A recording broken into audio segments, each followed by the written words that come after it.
Hi, it's me again. I posted the video clip that you saw on response to what I saw in the movie 300, the factually wrong stuff that they actually put. I'm not talking again. I'm not talking about the physical appearance of the Persians. I know it's a comic, but the lines that they used, and there was lots of comments on that video clip.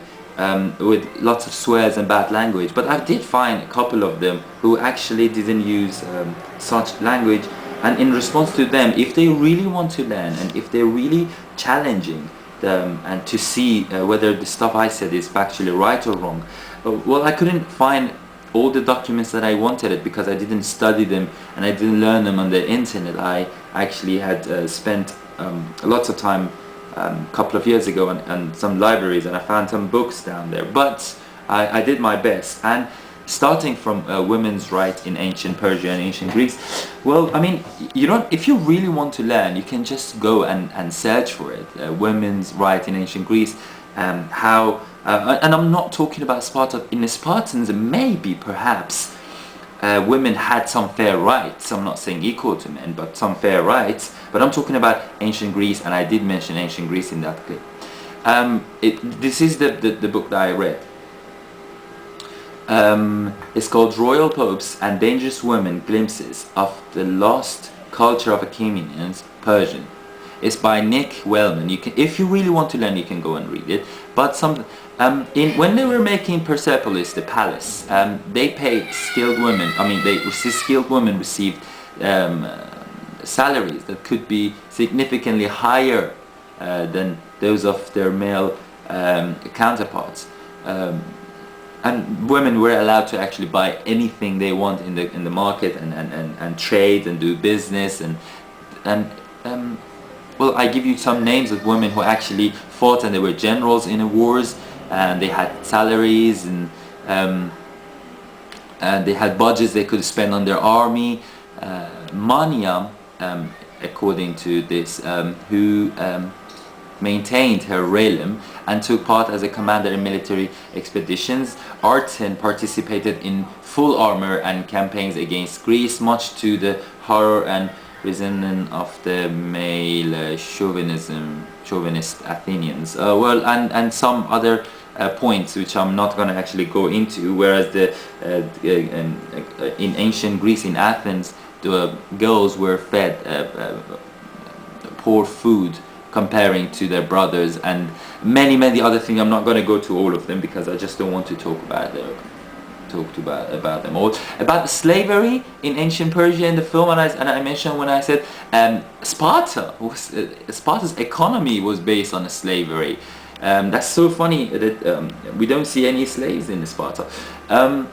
Here is something that I found from a Greek website, and I had it to translate into English with Google. It says 431 BC, in range of approximately 305,000 people is the population of Athens. 160,000 were civilians, 40,000 male, 40,000 female, 80,000 children. These are approximates. 25,000 were free resident foreigners, metics, I don't know what that is, and 120,000 were slaves. It's more than 1/3 of the population of a city. Slavery. Now, going to ancient Iran, this is, I quote from His Majesty Cyrus the Great. It says, I prevent, okay, let me go back. No one could be penalized for his or her relatives' faults. I prevent slavery, and my governance and subordinates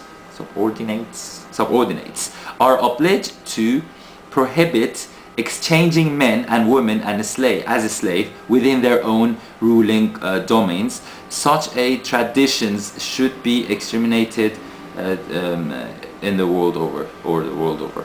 This is what Cyrus the Great thought, and actually he made his commanders and his next generation. Xerxes was a third and a half-ish, because Cambyses wasn't, he really didn't have enough time, but let's say third and a half-ish king after him. There isn't that much of time difference. Darius the Great did the same thing. He stopped slavery. funny enough, Xerxes' wife was a Jew, a Babylonian Jew, who actually let the Jews go free. Cyrus the Great freed the Jews from captivity. Darius the Great never forced anything to other people. They didn't have slaves. In building Persepolis, everybody was getting paid. It's not like pyramids of Egypt that actually was built by slaves. I'm going back to the philosophy, the comment I made about Zarathustra and philosopher. Well, I thought that I can, I'm saying these comments and some intellectual people actually just listening, but I realize that how biased the Western media is, so I'm just getting it from it. In 2005, the Oxford Dictionary of Philosophy ranked Zarathustra number 1 in part of the system of rational ethics. Okay, this is not where I wanted to show. Aha, here. The word Mazda Yasna is from Avesta, what Zarathustra brought, and the ideology and the way of thinking. Is translated, okay, part of the system of rational ethics found called Mazda Yasna. The word Mazda Yasna is Avesta language Avesta, and is translated as worship of wisdom in English. The Greeks later used a similar word to the Iranian one, or the Persian one. The word philosophy in Greek literally means love of wisdom. So worship of wisdom was before what they were using in Persians, and now is love of wisdom. And if you search Plato, Zarathustra, you see that the ideology that Plato has in his Republic, even as good people coming and ruling the country, comes from Zarathustra, according to Herodotus and according to many other Greek Western scholars. And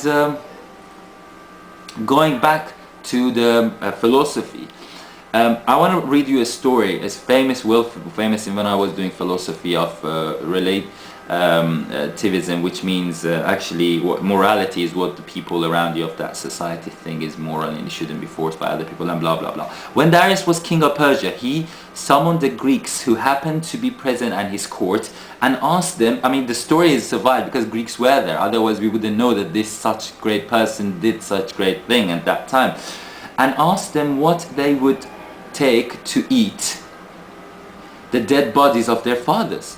They replied that they would not do it for any money in the world. Later, in the presence of the Greeks and through an interpreter, he asked some Indians of the tribe called Kalatiai, I'm sorry if I can't pronounce it, English is my second language, and in response to many people who said, get out of America, if don't live in land of free, I'm not living in America, who do in fact eat their parents' dead bodies, what they would take to burn them. They uttered a cry of horror and forbade him to mention such a dreadful thing.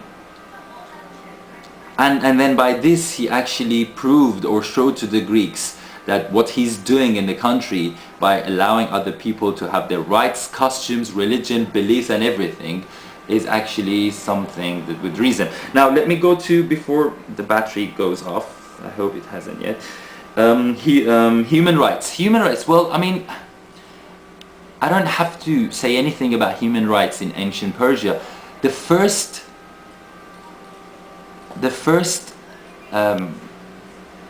charter of human rights was from Persia. Cyrus the Great tablets. Alexander kind of worshipped him. He went and paid his attribute towards Cyrus the Great twice when he conquered the land. Many people took Cyrus's ideas to write human rights. The Constitution of America. There is a book. I forgot to actually search for it, but there is a book that actually it's written by a Greek.